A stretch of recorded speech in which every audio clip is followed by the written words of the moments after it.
Good morning friends.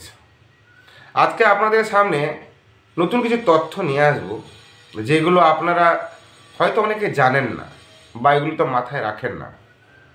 হ্যাঁ, এখন যেটা বলবো সেটা হচ্ছে বিদ্যাপীঠ ইনস্টিটিউট বলে একটা আছে, পিডব্লিউ বিদ্যাপীঠ। তার এপ্রিল 1 থেকে ক্লাস স্টার্ট হচ্ছে। এখন অ্যাডমিশান চলছে। যারা জয়েন্ট এন্ট্রান্সের জন্য প্রস্তুতি নিচ্ছেন, পরীক্ষার প্রস্তুতি নিচ্ছে, কোচিং সেন্টারে নেন, ওদের অফলাইন অনলাইন দুটো আছে। এখন যারা অফলাইনে যারা অ্যাডমিশান নিয়ে ক্লাস করতে চাইছেন, যারা ড্রপার হোক বা যারা 11-12 পাস আউট করার পরে এগুলো করছেন, তাদের উদ্দেশ্যে কয়েকটা জিনিস আপনাদের কাছে বলবো। এটা বলার আগে বলি, আমার নাম বিষ্ণু। আমার সল্টলেক সেক্টর 5 নিউটাউন এবং কেষ্টপুর এরিয়াতে আমার পেইং গেস্ট আছে। যে বিদ্যাপীঠ বা পিডব্লিউর কথা বলছি, নিউটাউন বিদ্যাপীঠ পিডব্লিউর কাছেই একদম আমার পিজি আছে, যেটা একদমই ওয়াকিং ডিস্টেন্সের মধ্যে পড়ে। হঠাৎ করে কেন ওদের কথা বলতে যাচ্ছি, কারণ গত বছরে আমার এক্সপিরিয়েন্স থেকেই বলছি। একটা ছোট ঘটনা আপনাদেরকে বলি। আমার কাছে গত বছর 26 জন বিদ্যাপীঠের স্টুডেন্টকে রেখেছিলাম।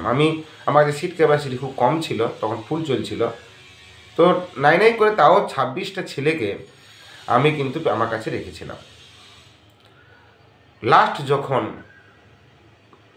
কোর্স শেষ হতে চললো, এই মাসের লাস্ট, মার্চ মাসের লাস্ট, এপ্রিলে 1 তারিখে চেক আউট করে যাবে অনেকে, আবার এপ্রিলে কয়েকটা দিন থেকেই যাবে। এক্সামসটা মনে 15 কত তারিখে শেষ হচ্ছে, অনেকে থেকে যাচ্ছে, অনেকে আবার চেক আউটও করে যাচ্ছে, কারণ এক্সাম দেওয়ার জন্য বাড়ি থেকে এসে হয়তো 1-2 দিনের জন্য এক্সাম দিতে পারে।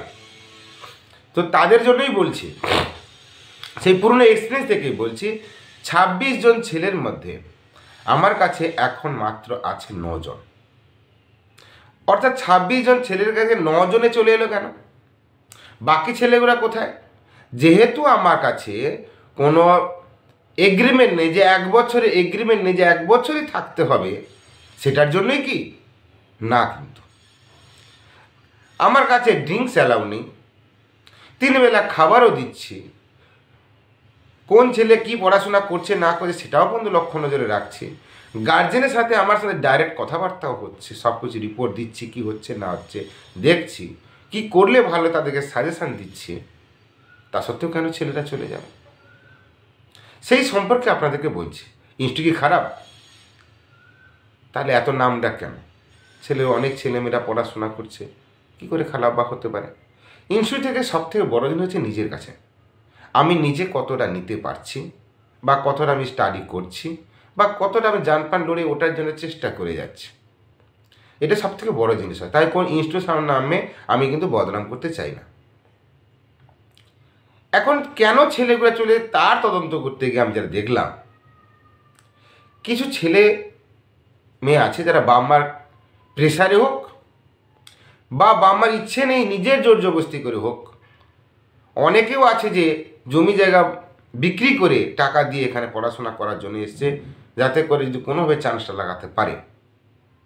তাহলে এত কষ্ট করে যারা পড়াশোনা করার জন্য, তারা ছেড়ে পালিয়ে যাবে কেন? মাত্র ছেড়ে গেলে অনেক টাকা তো লস হয়ে যাচ্ছে। হ্যাঁ, টাকা প্রচুর আছে, একটু গেল ঠিক আছে, চেষ্টা করলাম, হলো না, একটা আলাদা ব্যাপার। কিন্তু যখন আমি অ্যাডমিশান নিয়ে নিয়েছি, এত টাকা দিয়ে দিয়েছি, আমি ট্রাই করে দেখি না, তা না করে কেন পালিয়ে যাচ্ছে? এর পিছনে কয়েকটা লজিক আমি খুঁজে পেয়েছি। সেটা কি না, কিছু ছেলে মেয়ে আছে তারা ইরেগুলার ক্লাস করে, 2 দিন গেল, 4 দিন গেল না। ফলে ওরা কিন্তু যে 11-12 যে কোর্সটা 1 বছরের থেকেও কম সময়ের মধ্যে টানার চেষ্টা করছে, হুড়ুর করে টেনে নিয়ে যাওয়ার চেষ্টা করছে, ছেলে মেয়ে যদি ক্লাসটা মিস করে যায়, তখন কি হচ্ছে, ওরা ক্যাচ করতে পারছে না। তখন ওদের কাছে মনে হয় বাবা কি কঠিন, তো নিতে পারছে না। অনেক ছেলে মেয়ে আছে, তখন কি হয়, পিজির নামে বদনাম দেওয়া, বা ওখানে খাবার দাবার পছন্দ হচ্ছে না, বা আমার জল শ্যুট করছে না। আবার অনেকেই বলে যে ইনস্টিটিউট খারাপ, পড়াচ্ছে না, ভালো পড়াচ্ছে না, এর দ্বারা কিছু হবে না, আমি অনলাইনে বরং করলে ভালো হয়, বা অন্য কোনো জায়গা আবার গিয়ে অ্যাডমিশান নেয়, নানা রকম পন্থা বের করে অনেক ছেলে চলে যায়। আবার কিছু ছেলে মেয়ে আছে যারা কিন্তু লজ্জায়, ওদের যা পড়াচ্ছে লজ্জায়, যারা বুঝতে পারছে না, ওরাকে জেনে নেওয়ার চেষ্টা করবে। ওদের এক্সট্রা ক্লাসেসও দেওয়া থাকে, যে যারা ডাউট ক্লিয়ার ক্লাস বলে থাকে, যেখানে নিজে বুঝতে না পেলে ওই সময়টায় গিয়ে ডাউট ক্লিয়ারও করতে পারে।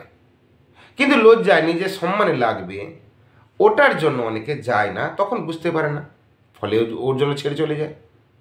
আবার কিছু ছেলে মেয়ে আছে প্রথমবার আসছে 11-12 পড়ার পরে, বাচ্চা ছেলে মেয়ে নিজেকে কন্ট্রোল করতে পারে না, প্রেম টেম হ্যান ত্যানের মধ্যে পড়ে যায়, তখন ওই সব লম্পট প্রেম করো ঘুরে বেড়াও।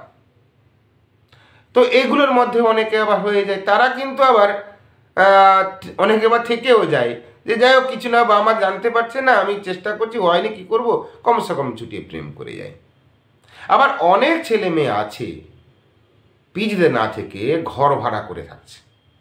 কেন ঘর ভাড়া করে থাকছে? কি সস্তা হয়ে যাচ্ছে? না, না, সস্তার জন্য নয়। বন্ধু বান্ধবের সঙ্গে আড্ডা মারবে, ফুর্তি করবে, ভালো মতন করে মস্তি করবে, খাবে দাবে। কেননা ফ্ল্যাটে থাকতে গেলে আপনাকে ঘর পরিষ্কার পরিচ্ছন্ন করো, রান্না বান্না করো, 3 বেলা রান্না 2 বেলা রান্না বান্না করো, তাহলে এমনি পড়ার সময় পাওয়া যায় না, কোর্স টানতে পারছে না, তারপরে এতটা কাজের মধ্যে নিলিপ্ত থাকার থাকবে, তাহলে কেন করবে? তা শুধু ফ্ল্যাটে তো যারা রাখেন তারা তো ঠিক করেন কি ভুল করেন সেটা আপনারা ভালো করে জানবেন, যে স্টুডেন্টদেরকে ফ্ল্যাটে রাখতে গেলে কী প্রেশারটা পড়ে, বা ওদের উপর যে গার্জেন কেউ থাকে না, ওরা যা খুশি তাই করতে পারে, বা বন্ধু বান্ধব পাল্লায় পরে, মানে হয়তো পারে অনেক ছেলে পুলে আছে যে বন্ধু পাল্লায় পরে খুব খারাপ পেয়ে যায়। আমি কোনো ছেলেকে বদনাম করব না, কারণ যারাই প্রথমবার কলকাতার বাইরে আসে, বাম্মার কাছে বাম্মার প্রথম কোল ছেড়ে যখন বাইরে আসছে, তখন তারা কিন্তু খারাপ হয়ে আসে না। বাম্মা যতই যা হোক না কেন, কোনো সন্তানের কিন্তু খারাপ চায় না, বা খারাপ শিক্ষা দেয় না, বা খারাপ পথে পরিচালিত করে না। তাহলে তারা যখন বাইরে আসছে, তারা তখন কি করছে, এই নতুনভাবে একটা প্ল্যাটফর্ম পাওয়ার জন্য তারা ওই সব জায়গাগুলোর মধ্যে ইনভলভ থাকার জন্য নিজেকে খারাপ করে দিচ্ছে। ফলে আমার মনে হয় না যে স্টুডেন্টদেরকে একটা সে ফ্ল্যাটে রেখে দিয়ে, বাড়ি কোনো গার্জিয়ান নেই, কোনো কিছু নেই, তারপর তো অনেক দুর্ঘটনা ঘটেও যাচ্ছে, ছেলেপুলেদের কারো শরীর খারাপ হলো, কোনো ওষুধ কোনো দেখভাল কেউ করার কিছু নেই, ডাক্তারের কাছে নিয়ে যাওয়ার কেউ নেই, নিজেরা যা পাচ্ছে তাই করছে। ফলে ফ্ল্যাটে না রাখাটাই ভালো। সেটা আপনাদের চয়েস, আপনাদের ছেলে মেয়ে, আপনারা কী করবেন সেটা আপনারা ভালো বুঝবেন। তো আমার যেটা বলার কথা হচ্ছে যে ছেলেপুলেদেরকে যখন আপনারা অ্যাডমিশান করাচ্ছেন, এটাও আপনাদের দেখে নেওয়া উচিত যে ছেলেরা কী করছে বা না করছে, বা কমসে কম এটাও তো বলা উচিত যে বাবু ঠিক আছে, তোর দ্বারা হবে না বুঝি, যখন ভর্তিতে এত টাকা দিয়েছি তো কোর্সটা কমপ্লিট কর না, এবছর না হোক সামনে বছর করবি, এবছর অফলাইনে করে নে, সামনে বছর অনলাইনে অনেক কম টাকার মধ্যে হয়ে যাবে, তখন অনলাইনে করে নে, সেই যখন টাকাটা দিয়ে ঢুকেছিস। তাহলে গার্জেনরা কিন্তু সেটাও দেখলেন না, ফলে ছেলেমেয়েরা কারোর নামে কারো বদনাম দিয়ে চলে যায়। ফলে আমাদেরকে সবসময় আগে আমাদেরই বদনাম হয়। অনেক গার্জেন করে এক পেজ থেকে আরেক পেজে, আর পেজ থেকে আরেক পেজে, আবার কোনো পেজে ম্যাক্সিমাম পেজে এখন তো এগ্রিমেন্ট সিস্টেম হয়ে আছে যে ছাড়তে পারবে না, 2 মাসে 3 মাসে সিকিউরিটি মানি নিয়ে নেয়, সেগুলো তো গেল, টাকা যে কদিন ছিল সেটাও গেল। আবার অনেক ছেলে বলে আছে আর অনলাইনে খাবার অর্ডার করছে, মজমস্তি করছে, কাছে যাচ্ছে, পড়ে আছে। তো আমার বলার কথা হচ্ছে গার্জেন যারা আছেন তাদের উদ্দেশ্যে বলি, এইগুলো একটু দেখবেন, কেন কোচিং একদম বাচ্চা ছেলে ওরা, এইগুলোকে দেখবেন।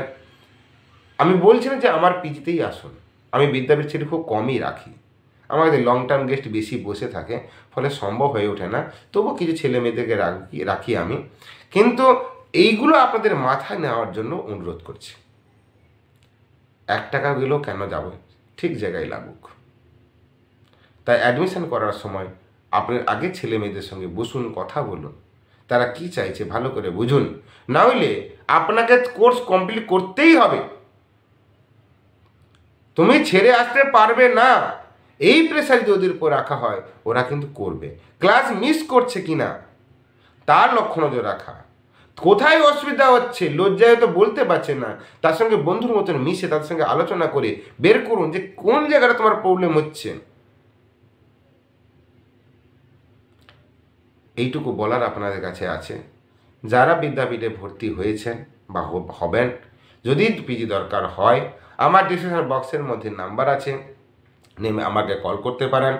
আমার বিভিন্ন রেঞ্জের বেড আছে, 3 শেয়ারিং বেড 5500 থেকে স্টার্ট আছে, 5500, 5800, 3 শেয়ারিং অ্যাটাচ বাথরুমগুলো 5800, 6300, 6000 এই ধরনের আছে। 2 শেয়ারিংগুলো 6300, 6500 এইগুলো সব আছে। এইরকম বেড আছে। এত কম রেটের বেডে আপনি অন্য কোনো পিজিতে পাবেন না।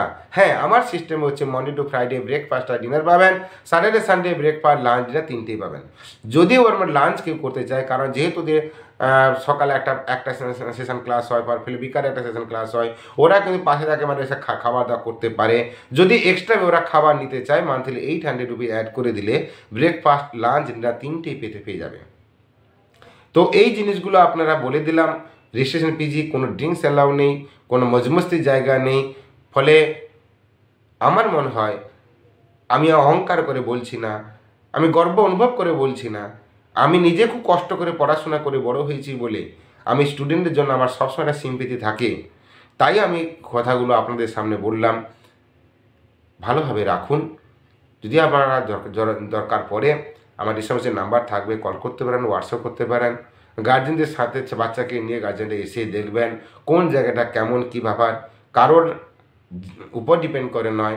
এখানে কোনো ব্রোকারি ব্যাপার নেই, আমি নিজে অনার, আমার নিজস্ব পিজি আছে, কোনো ব্রোকারি দেওয়ার ব্যাপার নেই।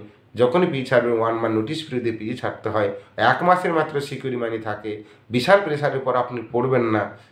তো সেক্ষেত্রে আপনারা কিন্তু এটাকে বেছে নিতে পারেন। আজ এইটুকুই, বেশি কিছু করে সময় নষ্ট আপনাদের করব না। আপনারা অনেকটা জ্ঞানী, আপনারা অনেক বেশি জানেন। আমার মূল্যবান, আমার মধ্যে যে জিনিসগুলো আছে বা যেগুলো এক্সপিরিয়েন্স আমার মধ্যে এসে, সেটা আপনার সঙ্গে একটু শেয়ার করলাম। যদি আপনাদের দরকার লাগে, নিজেকে আমি ধন্য মনে করব। অসংখ্য ধন্যবাদ।